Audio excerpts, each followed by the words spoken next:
Hello, amazing people. I am so glad that you clicked in for this mini presentation on how to help young people decide in favor of their well-being.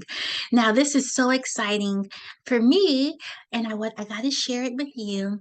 And I'm thinking about this idea, tinkering with this idea as decisions as dictators. So, this phrase, decisions as dictators, came from reading a book written by Brianna Weist. And the title of the book is 101 Essays That Will Change the Way You Think. So, just beginning to read the first few essays, I see this phrase, decisions as dictators, or maybe my mind paired it together that way. But it really interests me because a lot of times we make decisions based off of what's convenient or what's going to work right away or what may not work. So there's a lot of things that go into decision making, but there's a way to create a process for ourselves that supports our well-being instead of going against our well-being, and we can offer this process to young people. Now the thing is, I'm one person. This is one process. I'm developing it based off of research. So you can choose whether it works for you. As always, whatever I have is an offering, and it's up to you whether you want to use it or not. I think you may find parts of this process useful to you, if not all of it useful to you. I'm going to get right in to sharing my screen so that we can jump into this presentation. Okay. So it's how to decide in favor of your well-being. So decisions as dictators over impulses and fears. Okay, so again, we have to make thousands of decisions a day. Research is showing like 20,000 decisions a day at least. That's a lot, right? I saw some research that said we make, 200 decisions just around food, and that makes sense because when we go into the grocery store, we see so many varieties of cereal and bread and milk and, apples. There are so many brands of apple. Now, one of my favorites is Cosmic Crisp, Honey Crisp, Pink Ladies. And you're like, what? I just eat Fuji's. Some of you may say, I'm still on Granny Smith. Whatever the case may be, there are so many decisions we have to make because there's so many varieties that are being offered to us. So, how do we help young people decide in favor of their well being? Let's get into it. Okay, so as I said, we have to make a lot of decisions a day. And Gerald Zaltman from Howard, excuse me, my bias, Harvard. I graduated from Howard University. Gerald Zaltman from Harvard University in 2003 said that 95% of our brain activity that consists of our decisions, actions, emotions, behavior is beyond our conscious awareness. So, what does that mean? We're only consciously aware of 5% of the decisions that we make. And this is, a pretty solid statistic across neuroscience research. So, I mean, it's very solid. So, 5% of the decisions that we make are in our conscious awareness, the other 95% are not. And that means that whatever's in the subconscious mind, whatever's already in our program, is dictating what we decide on. And we make decisions based off of, what's quick, what's easy, what makes sense, what's reasonable, whatever our priority. So we're going to use some of those decision making strategies, infuse them into this process to honor the capacity, the agency of each and every person. Now, this is really important also because we live in an age where everyone is, for coming up with their own ways to address oppression, and they want to be anti-oppressive. This is very, very valuable. What we want to remember is, regardless of the systems and calling out the systems, we want to call in the people. And the way that we call in people is one of the ways is with dignity, respect, and grace. And as we recognize that each and every person has the ability to make a conscious decision, that helps us to be anti-oppressive at the level of human to human interactions. Okay. So Oh, okay. What can young people practice to increase well-being? Okay. So we're talking about decision making, but what in particular? We want to help them develop a process that is reliable, that is consistent with who they are, and that's going to help them not only sustain their well-being, but expand it. Right. So this is where the key is. Practice deciding in favor of who you want to be versus what you feel like doing. This came to me on my walk. I was walking back from Target with a box of diapers, and I had this idea come to me that we have to practice deciding in favor of who we want to be versus what we feel like doing. A lot of times we think we're being powerful because we get to choose what we feel like doing. And young people, Gen Z and Gen A, the generation coming up behind them, it's very easy to confuse our level of agency and authority with what is convenient. I don't feel like doing that, so I'm not doing it. You think you have a choice because you can choose what you are not going to do, but you don't even know what you can do or what you want to do. Because it's very easy to get caught up on, well, I'm not doing that. Well, then what are you going to do? Well, I'm anti this. Well, what are you for? So this helps activate different parts of the brain so that there can be more connectivity in the body.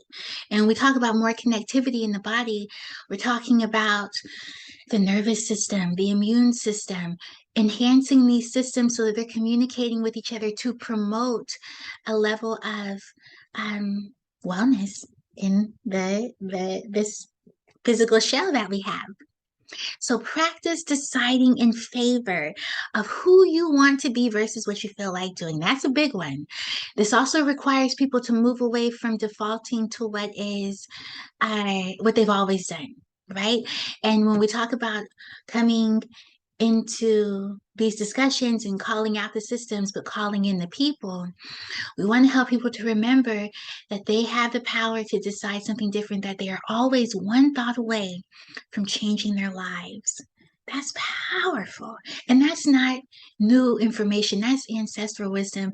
That's divine wisdom, that we are always one thought away. A good book says, be transformed by the renewing of your mind. What does that mean? One decision in your thought can change your whole world. So when we think about deciding who we want to be, it's not just enough to say, well, I'm just going to be who I want to be. You got to have a plan to be that person. Okay. And this is where we practice self compassion as we get our processes together so that we can have something that we can rely on, something that is consistent with who we are and what we want to be, and something that helps us to be an integral part of community. Because if your oppression and rejection and pain causes you to isolate from community and become very critical of it, you're not operating in a full place of wellness. So 3 S's for mentally strengthening who you want to be. These S's came to me during the presentation, so I said, let's go with it. Be sincere. Be sincere. What does that mean? Be authentic. Be you, right? And embrace those parts of you that need a little more love, right? Because we're taught to love ourselves less for a variety of reasons. Be specific on who you want to be. It's not just enough to say, I want to be a good person. What does that mean? What does that look like, feel like, sound like? How does that person look when they're walking in the room? What's their energy like when they walk in the room? When you can be specific at that level, it's going to help you to connect to it even more. And here's one: be single minded. Now, going back to this good book, it talks about a double minded person cannot receive from the Most High, right? So, how can we receive our blessings? How can we release? How can we release our generational blessings? A lot of people are talking about generational curses and breaking generational cycles. The other part of that is, if you're going to break a cycle, if you're going to break a curse, you have to develop a new pattern. You have to develop a new cycle. You have to release a new set of blessings. And they may not necessarily be new. because nothing is new under the sun, is coming forth in this lifetime. Okay, I don't want to lose you. So be single minded, be very clear, and stick to that one thing or that set of things, right? Don't be, swaying and, some of the elders waffling between, I want to be this person, but I want to be this person. Be the person that can embody those qualities without being in conflict within. Okay? Then you write down 3 ways you can be this person today. It doesn't have to be far off.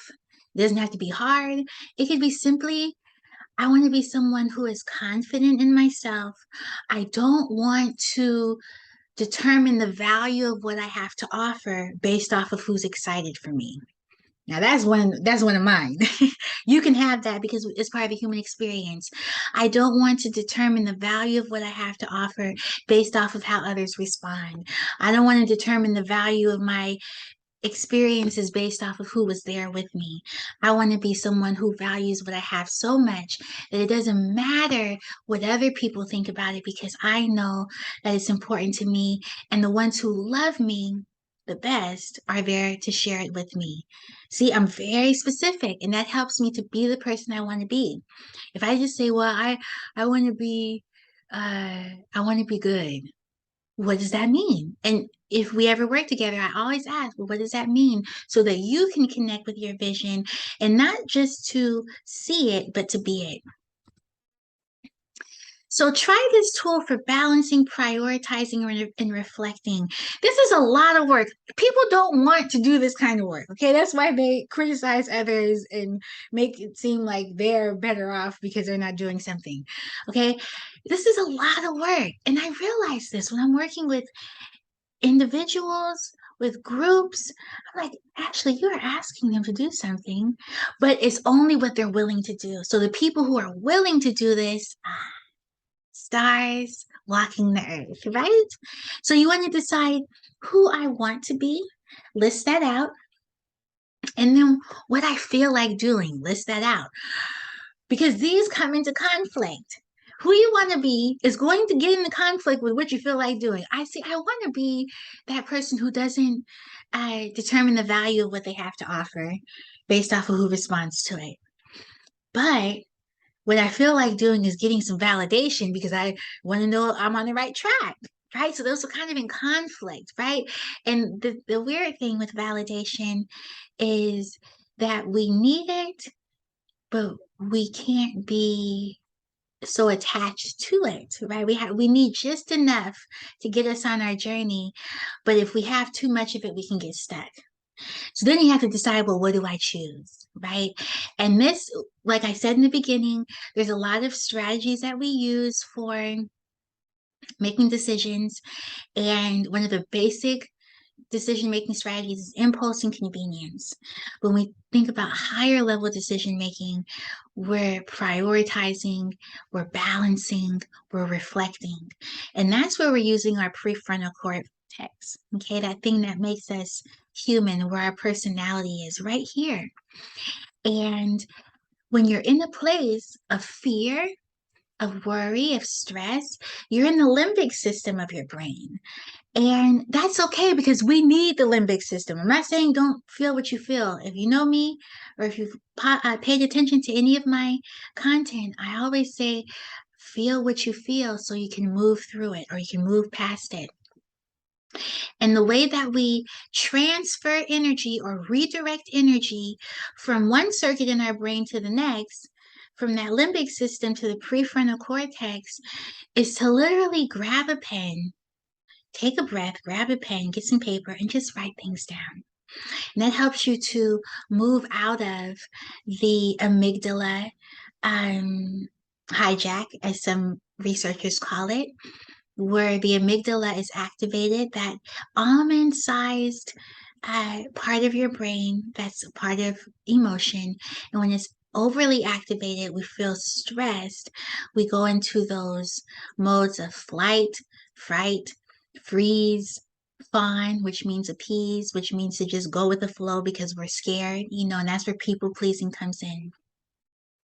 So why am I saying this? because higher level decision making requires us to balance, prioritize, and reflect. And when you make decisions, you're dictators, you can celebrate the fact that, hey, I decided to do something versus, oh, something is not working the way I want it to work. This is very important. This is very important. Because for those of us who have aspirations to make the world a better place, it's very easy to look at the progress we're not making within a certain amount of time. And I find this tool to be very helpful because everything takes time. We have to be faithful, patient, and persistent. That's a lot of work. But the way that we can celebrate ourselves in the process is by simply looking at the decisions we made. And as you look at the decisions you make, you can be like, oh, well, hey, I didn't just sit up and be like, I actually got up and did something. I didn't talk about the mile I didn't run. I took a 15-minute walk. That's awesome. So we want to be able to celebrate that because as Dr. Joe Dispenza says, we're not punished. I want to get this right. Excuse me, I have a dog. We're not punished because of our sin, we're punished by our sins, right?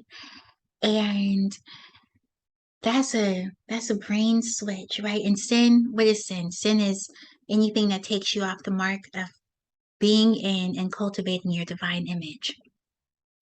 So if we're punished uh, because of our sin, because of our wrongdoing, because of our errors, it's because we didn't take action in a certain way, and now we have to live with that consequence. We have to live with that effect. So when you look at the decisions you make and how they're dictating, you get to choose and come to this place of conscious awareness of what you're actually doing versus what's not working.